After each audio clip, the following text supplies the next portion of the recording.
know, train is running. and I'll say Evan.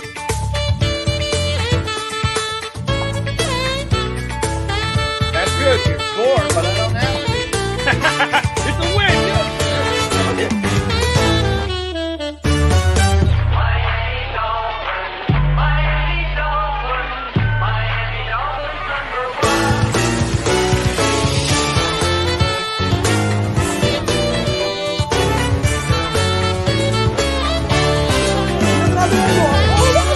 And we won. It was amazing.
All right. Hello, everybody. Welcome to a brand new episode of Fins Talk. Today, I'm your host, Bobby Finstalk, joined always by Fish Tank Hank with his buddy, Scotty from Canada. Hank, tell us about your buddy here joining us today. Well, Scotty is one of those people that everybody wants to know and everybody wants to be your friend. You know what I mean? Very generous guy, very giving. He has no problems, giving to his fellow man. An example, he brought me all kinds of little gifts and stuff when he just welcoming me to my own home almost. So it was very nice. And he's on Twitter. And I talked with him a bit on Twitter, and he gives me some positive vibes, and I wanted to have him on. There you go. And it's good to have. He's given to people, and he's giving his time right now to us on Fins Talk today on the Fins Talk Sports Network. Smash that like and subscribe button. So he's positive. So let's get some positive vibes because Dolphins around the world, Dolphin fans, there hasn't been really a positive vibe because losing 5 games straight, all of the above. Before we get into that, Scotty, how you doing, man? I'm great. Thank you for the intro. Absolutely, man. Let's get into this. Let's talk about positive vibes because it's hard to find some if you're a Dolphins fan, especially this week on Twitter. The Dolphins regular season, it's coming to a close. Tomorrow will be at least the regular season. It's the final game. It's against the Jets. Possible final game. Possible final game Yes. of the regular season final game, but yes, possible final game of the whole damn thing. This season has been a season of streaks. Dolphins started the year 3-0. Then they were 0-3, 5-0, 0-5. It's been it's a true roller coaster. They're like, Oy vey. oh my goodness, the Dolphins were 8-3 at one point, second in the AFC, first in the AFC East. It was looking amazing. We had MVPs, we had Coach of the Years. It was all this whatnot. Then it just went downhill. We're 8-8, outside looking in.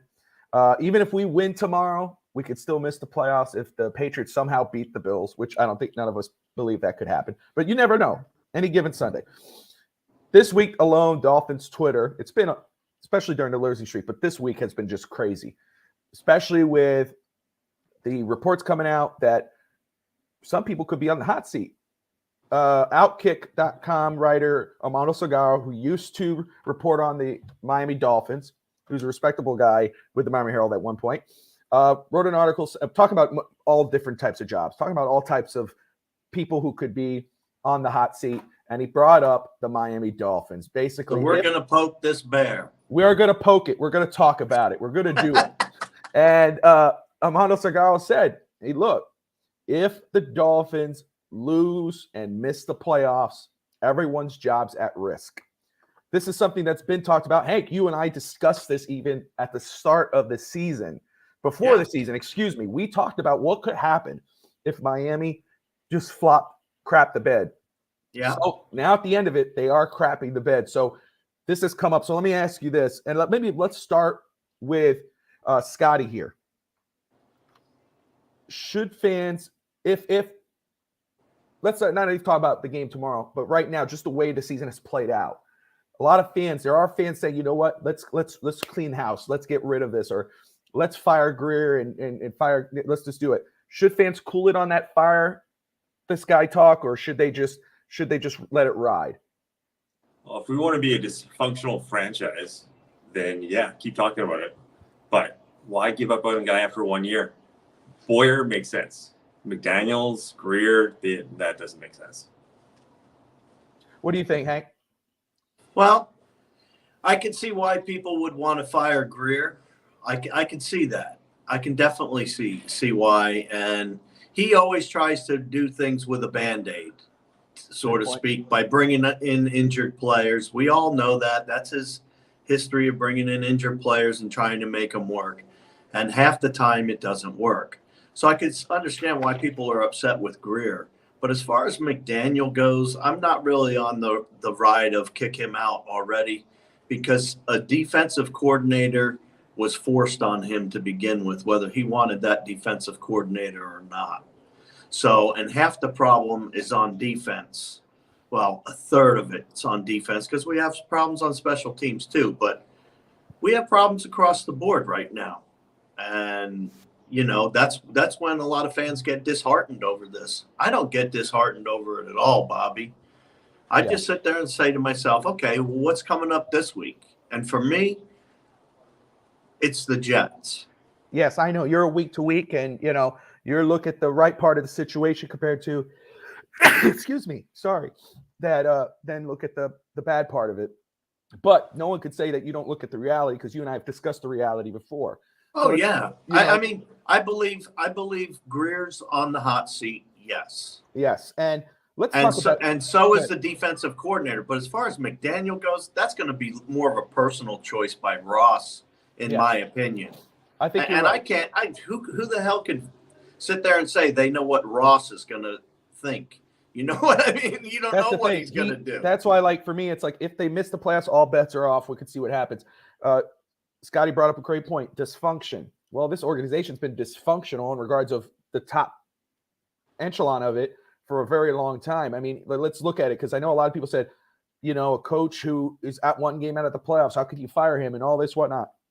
The problem is what makes McDaniel so susceptible to getting fired is that they kept Chris Greer. If they would have hired a new GM with Mike McDaniel, this is a 3-year situation. Because they fired Flores, kept Greer, hired McDaniel with Tua. That was horrible. You're putting him in a tight spot. That was horrible. Yeah. And you kept your D coordinator. And you kept the D coordinator, because here's the thing too. How could you fire a coach when you're one game out of the playoffs? Well, in 2020, the Miami Dolphins with Brian Flores, Fitzpatrick, Tua, mean coach drama, was 10-6. They missed the playoff by one game. 2021, Hank, and you know how you and I felt during that losing streak. I said we had to fire, that I felt Flores and Greer had to go. But the Miami Dolphins last year with Brian Flores, with no Tyreek Hill, and the reported drama that went 9-8, which they could go tomorrow, and missed the playoffs by one game with Tua at quarterback, and of course Brissett started some games. Tomorrow, if the Dolphins lose or win, they had a season with Tua, McDaniel, Tyreek Hill, a top 10 offense, top 20 defense, of course, going 5 straight, 3 straight wins, 3 straight losses, 5 straight wins, 5 straight losses. It could be 6 straight losses, or then another win and then missing the playoffs. So if, as a fan, I could just, in a perfect world, McDaniel gets another year. But when you look at this type of history, not much has changed from last year, the year before, to this season, besides a top 10 offense. And I know people say the defense struggled and all this whatnot. The defense helped save a lot of games this year, in my opinion. But McDaniel's the coach of the entire football team. He had to rein Boyer in. Now, Boyer stayed. I believe that if McDaniel stays, and I would rather him stay, because you got to let it ride out a little bit. Let him hire his D coordinator. Let him do it. Let him see how it rides next year. Don't give him 3 years. Don't give him 4 years. Let him ride it out next year with this talented roster. Because he's got to make some improvements himself. It's not like 100%. he was a perfect first-year head coach by any stretch of the imagination, especially with some of the questionable play calls. Absolutely. You're 100% right. And that's why, for me, yeah, as a fan, I could understand, like, no, let's not fire McDaniel. We saw what he could do with this offense. But again, I think a lot of that's Tyreek, big plays. And I think McDaniel became a prisoner of the talent around him because he's a running game coordinator. That's what he was in San Francisco before taking a 1-year season as offensive coordinator. We thought the running game was going to be great. It wasn't. But he also had offensive linemen in San Francisco, too. Let's just point out the bearer, too. Absolutely. And that goes down to Chris Grier. To Chris Grier. That's Chris Grier, and he just hodgepodges it, and it never works. It never works for him, and he's tried and tried and tried. Well, he just doesn't have it. He needs to let somebody else do it. And that's the thing right here, Steve. That's another problem with McDaniel. It's not McDaniel's fault. It's to me, it's just what happened. If Miami didn't go and get Tyreek Hill, this might not be a conversation. Dolphins may have wrote it out, and they would go, okay, obviously, but because you got Tyreek and you went all in basically, and you made those big trades for Bradley Chubb and Jeff Wilson with at 8-3, we were talking Super Bowl at that point. Now you're at the point of like, we're not even going to make it. Maybe we make it, maybe we don't. That's where the problem comes. That's where the head coach is like, if the Dolphins ever traded for Tyreek, we're not having this conversation because it's expectations. When you traded for Tyreek, the window got a lot closer, and that's why Daniel's talking about being on the hot seat. I don't think it's completely crazy talk. I would think that he should get another season. That's just me.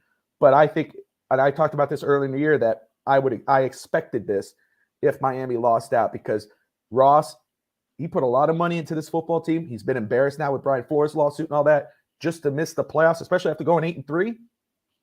I don't know. Evan Posner in the house. Evan, fellow Canadian for Scotty, is in the house. McD, he's not a fan of McD right now. I know that. But let's. Can you take off this fish tank? I can't take that. That's a part of the outline overlay. I could play with it. Move my camera real quick. He looks like it's like Tim Allen. You remember in the Tim Allen show? What's that? Home Improvement. The guy with who has. It's like, we never saw Scotty's mouth. All right. So Skylar Thompson is starting tomorrow, and with Mike Glennon as his backup quarterback. Hank, I'll start with you, and then Scotty can follow up, man. Hank, how confident are you in Skylar Thompson playing tomorrow or leading this team to a win in such a complicated situation? A lot of things on the line. Yeah, fins up, everybody, for watching. Appreciate you coming out. Yeah, I'm cheating on you today, Evan. Sorry. It's another Canadian. I can't help you. It's all Canadian men. That's all I can do. As Scotty leaves the apartment. So, Along. Scotty's like, yeah, I've had enough. Oh, man. All right. So what were you asking me again? Skylar Thompson. Let's talk about it just a little bit here. Skylar Thompson. Yeah. Look, folks. Skylar Thompson's going to come out and be a beast. All right? It's that simple. The kid has gone through his trials and tribulations. I think he's going to come out and put it together. The only problem is, well, I don't want to talk too much about the whole thing. But anyway, Skylar Thomas, I believe he can get it done. I truly believe he can get it done. Especially now, that's a good, for people, because I know we played it before. We're going to talk about that with Skylar Thompson playing the Jets. But that time he wasn't, which again, it's not an excuse. You're an NFL quarterback. But it was Teddy Bridgewater supposed to be starting that game. Skylar comes in, and we know how that went. But now he has a week. He's been practicing as the starter. He's seen this defense before. Absolutely. So, hey, crazier things have happened. You never know. He might have a career game, and we might be talking about him the rest of the offseason. Who knows? But Scotty, exactly. How confident are you in Skylar Thompson being the starting quarterback, leading this football team, and what could be a playoff situation for the Dolphins? I'm not quite where Hank is, but I am close. I do believe he can, but it's going to be that O-line. Like, Purdy's behind the O-line. There's no cohesion. We don't know who's playing. That troubles me. If we can get a run game going where he can just pass the ball off, have time in the pocket, We haven't had that all year, but hopefully we do. That's a great point. And that's one of the things we were talking about Mike McDaniel. Talk about his experience running the football, or run game coordinator. We've seen Raheem Mostert in one quarter ran for over 100 yards, and all of a sudden they just get away from the run. Last week, they ran for a little bit. Yeah, they got stopped, but they stopped running. They kept passing with Skyler, with Teddy. And we saw how that could be a losing formula just because yes, you have maybe the best wide receiver in football in Tyreek Hill, and you got another best great receiver in Jalen Waddle, but teams know how to stop that. And if you're not running the football and digging in the trenches, Justin is here, which is awesome. What's up, Justin? And I was just going to bring him up because he brought up a great point before this last game. 60-40, run the ball 60% of the time, pass 40% of the time. The Dolphins did not do that. They passed for 40 times and rushed for 25 times. You can't win that way. Defenses are too smart. I don't care if you're the 32nd ranked defense or the number one ranked defense. They're going to figure you out, and they did. They have figured out Miami's offense. That's where the blame goes on McDaniel. And I understand he's a rookie coach, and I will say that. But you have to learn to adjust. If they can run the ball, then they could have a more balanced offense, which keeps the ball in their hands, kills the clock. You can win the football. This game is going to be ugly, first of all. No one should sleep on the New York Jets. We're going to be at the game. Well, yeah, I know. Oh, that's a win already. Hank is there. Scotty's there. Hey, I had to take care of my man over here. We're going. He said it's his first game going down there. Yes, that's awesome. Let's see here. We got, okay, the guys are all in there. That's awesome. We appreciate everybody tuning in. You're watching Fitz Talk today on the Fitz Talk Sports Network. Smash that like and subscribe button. I think we're like 3 subscribers away from 600, which is really cool. The Dolphins play the Jets at home tomorrow. The Jets are 7-9 on the season with the 22nd best offense, 3rd best defense in the NFL. The last time the Dolphins played the Jets beat the Dolphins 40-17. Teddy Bridgewater started the game, literally started and was out the very first play. Yeah. Skyler played the rest. Skyler Thompson started the rest of the game. Raheem Mostert ran. This is here's the thing with the whole conversation about the running game, because this is what happened in this running game. The Dolphins, even though they had Skyler Thompson, they ran for Raheem Mostert was the leading rusher for 113 yards and a touchdown.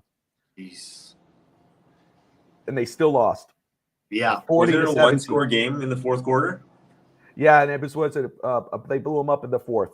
And 40-17. The Dolphins have struggled against top 10 defenses this year. They're 2-4. So Hank, no, I'll start with Scotty because Hank had Scotty. Why should fans though be hopeful for this game after what happened last game? He's got a full week to prepare. We're playing the Jets, who are also as hurt as we are.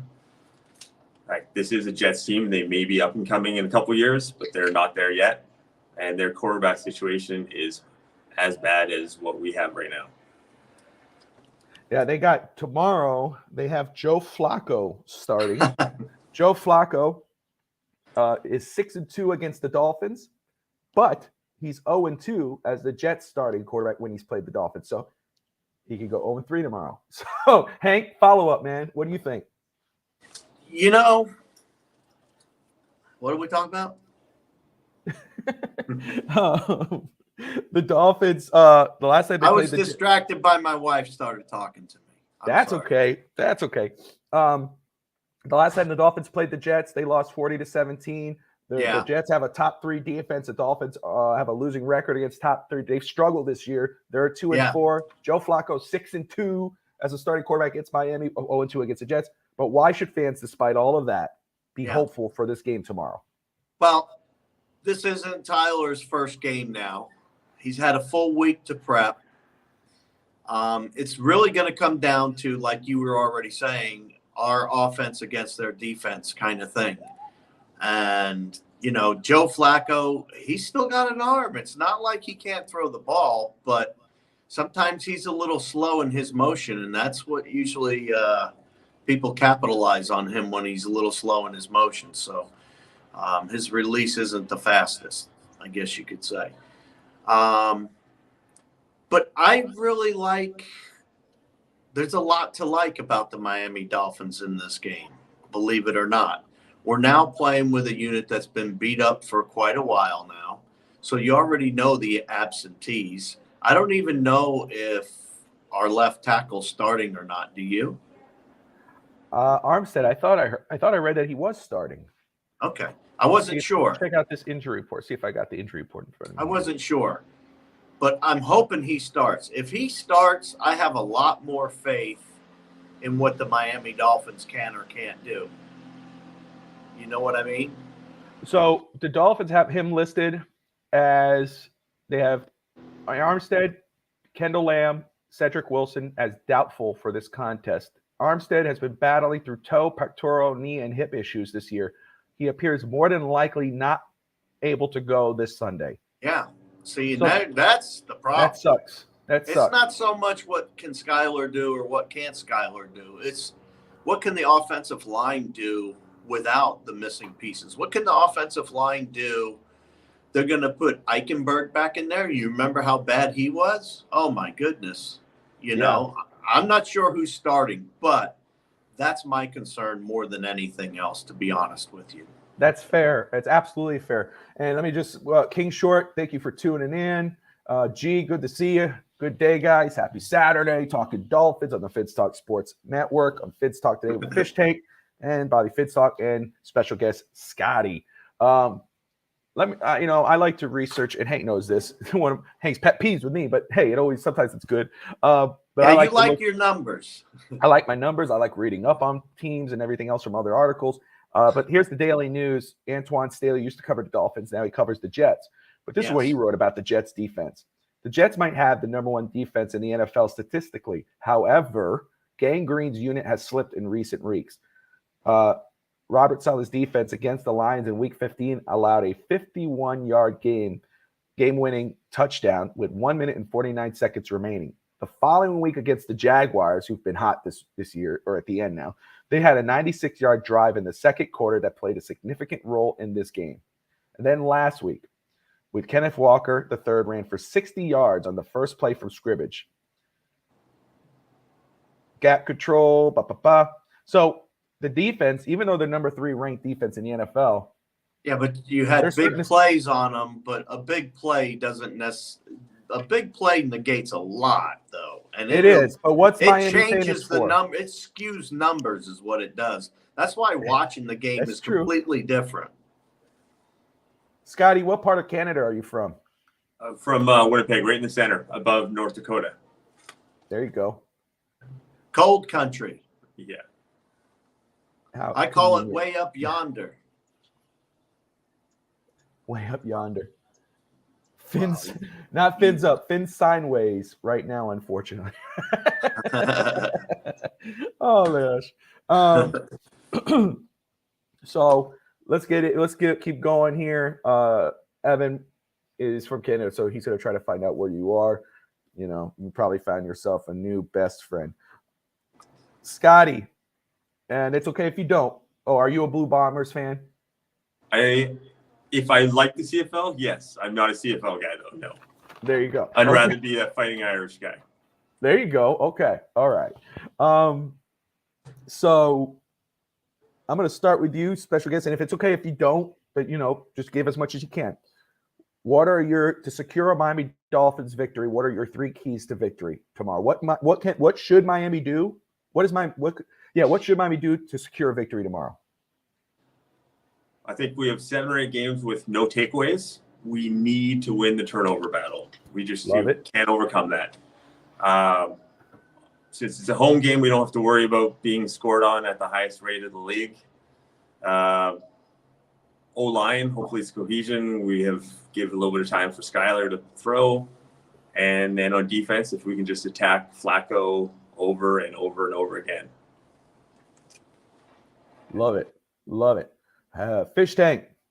Yeah, you're gonna have to try to run the ball. I don't know if they're gonna be successful without Armstead going.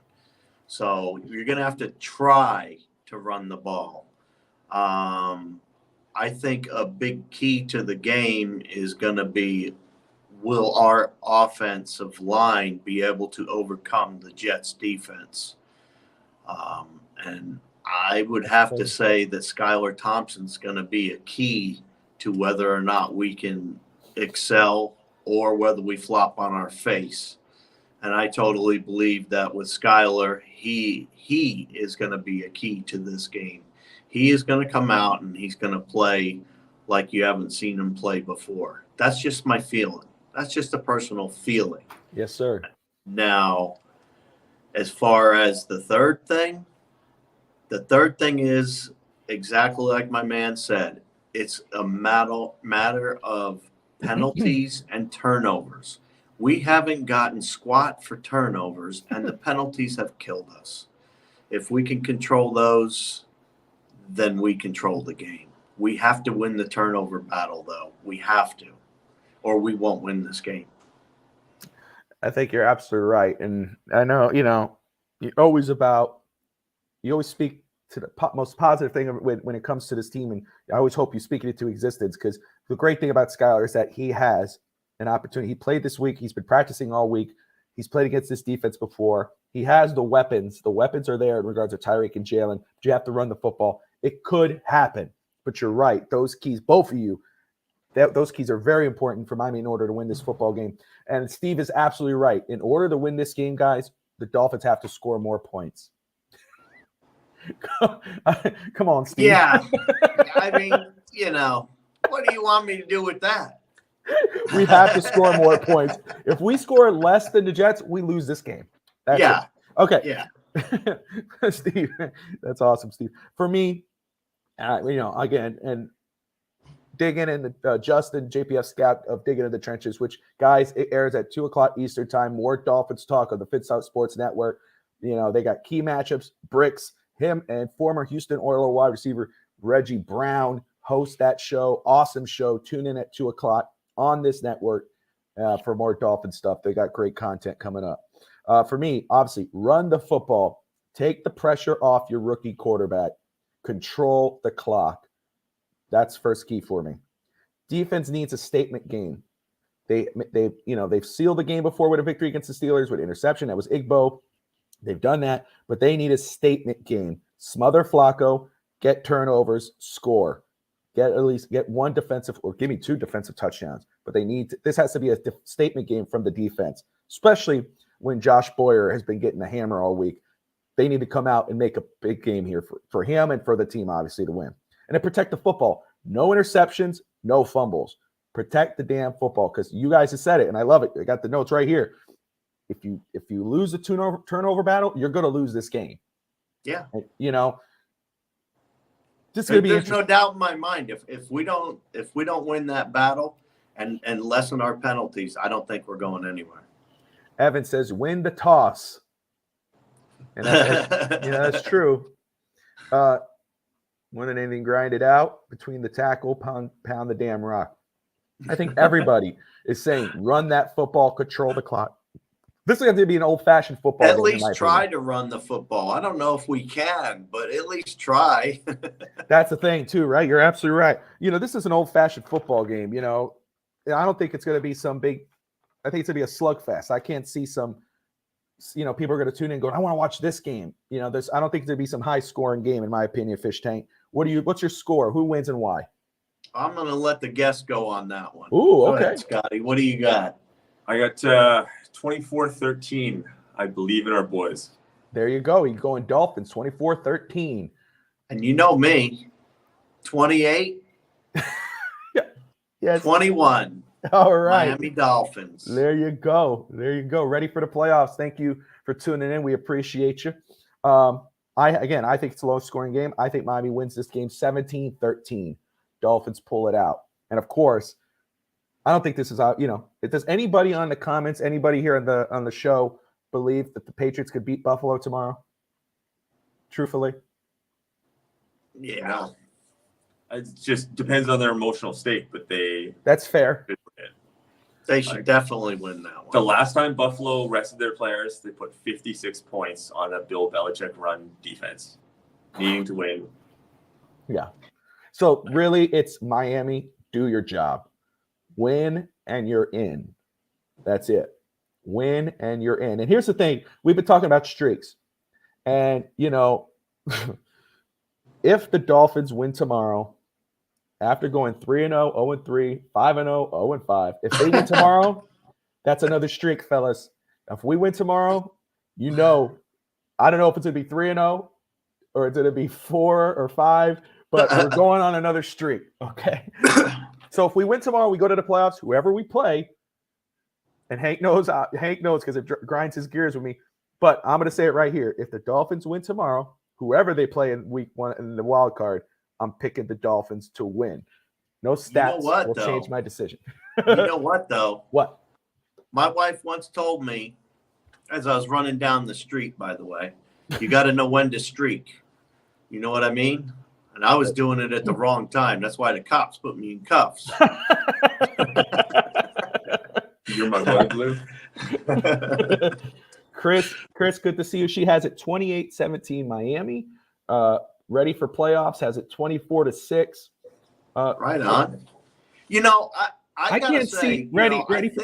I think Joe Flacco's got some weapons, folks. So don't write him off not getting any points. No, you can't. That's why I gave them 21 points, because I wouldn't write him off. He might come out angry and old and do something. And he is going against our secondary. Yes, he is going against our secondary, and it's not like Come on, he's Scotty. We're going to been leave on a around positive while. note. Scotty, you're going to come here and do this. Damn, Scotty. I love the team. I love the guys. I'm cheering for them. We all But do. it's like, oh, Like it was like, they could score some points. This guy's like, well, that secondary is like, damn, Scotty. I got ready for playoffs. I got to zoom in just to see. Is that? Yeah, we're about to go on a streak, bro. Look at his avatar. Is that Tua with a neck brace, dude? Oh gosh. What are you talking about? Did you not see ready for playoffs picture? Oh, I'm gonna pop that back in there because I just noticed that. Oh no. Oh, come on. What? It's Tua with like duct tape or something. Oh gosh. Oh. We're gonna save that conversation for after the season. After the season. That was another conversation. See, this is what I love about it. The network in general, but especially Finn's Talk today.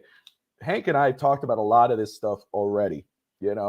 Whether we like to talk about it or not, we talked about answering all those questions, but the health concerns, does that become a conversation at the end of the year? Well, guess what? It is, and it will be, and that's something that the Dolphins will have to talk about, and we definitely will on ongoing. So hopefully next Finn's Talk today, we're talking about the wild card playoffs, whether that's against Buffalo or Kansas City. But we're going to be here either way next week. Either we're talking playoffs or we're talking about what the hell the Dolphins are going to do during the offseason. We're always here every Saturday, guys. They're not going to be in the offseason, though. They're going to be in the playoffs, so don't worry about it, Bob. Speak it into existence, brother. I'm with you. Damn. That's pretty good. Ready for playoffs, man. You made me laugh, dude, on a Saturday. that picture made me laugh. That's bad though, but that's funny. Oh gosh. Everyone, we're going streaking through the green belt. Hank's leading the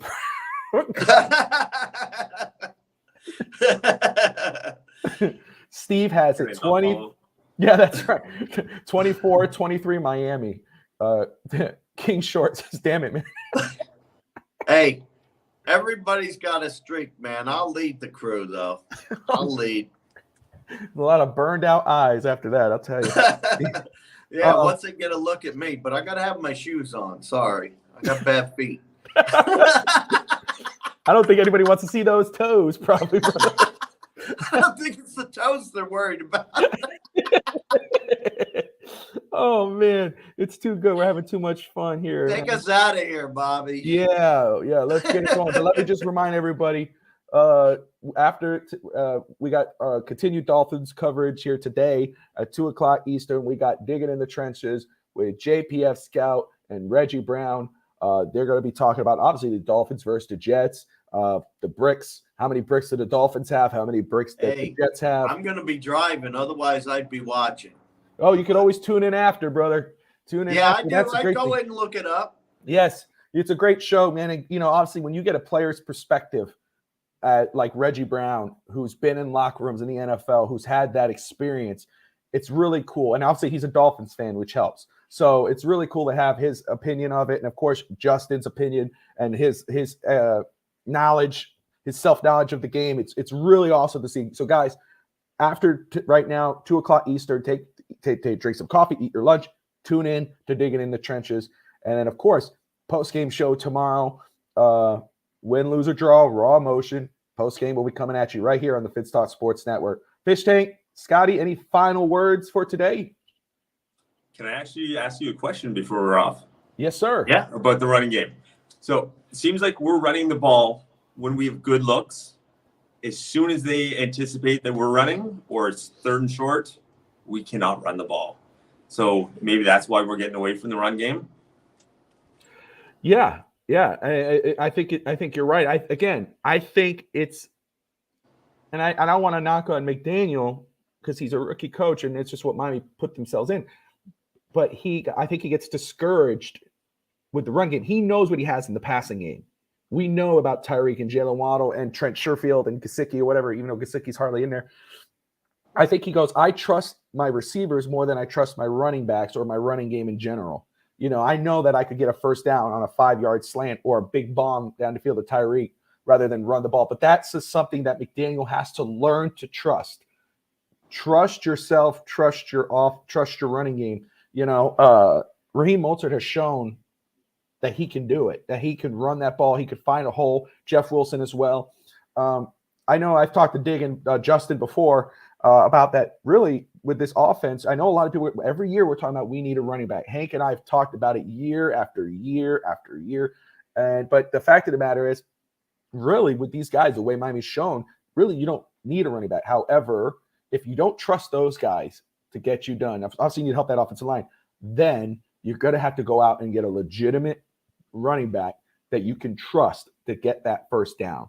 So to me, it's discouraged. I talked about it earlier in the show, Scotty. In my opinion, I think that he's a prisoner of the talent of the offense. He knows Tyreek can do what he can do, so he's going to try to air it out to him or Jalen Waddle instead of saying, you know what, I have other weapons on this offense that I could rely upon. And that's why I think he's so quick to get away from the running game. So great question, great point. And that's at least my point of view. And G-Man, we're going to talk about that if whatever goes on Monday, if the Dolphins, God forbid, lose tomorrow, or at postgame, we'll talk about it. Of course, Monday, we'll definitely talk about it. But Miami always hires rookie coaches. Hank knows probably better than anyone because I told him 1,000 times I wanted a veteran coach. But it is. I wanted a veteran coach. You did too. But the Dolphins hired McDaniel. McDaniel's shown he's a great dude, great personality, you know, but he's a rookie coach. The Dolphins made that bed. They got to sleep in it. We'll see what happens on Monday if they lose, but that's what it is. But Scotty, any other questions, brother? No, that's it's been great for having me. Thank you. Absolutely. Fish Tank, any final word? You know, I love doing this show and I love having people on. And fortunately, I get to meet Scotty today. And he was kind enough to come on this show with me, and I appreciate him for doing that. And we'll catch the rest of you folks after the win. That's right. There you go. All right, going guys. streaking? Oh, wait a minute. Not yet. We got to win first. We got to win. Yeah. We got to win. That will be a special episode. Look, see, now he's getting ready to get naked with me. See that? Now he's in a hurry to get naked with me at the end. You see that? I coaxed him along the whole way. All right, we better close this out before we see something flopping in the wind. All right, everybody, thank you all for tuning in. Smash that like and subscribe button. And as always, fins up. Fins up.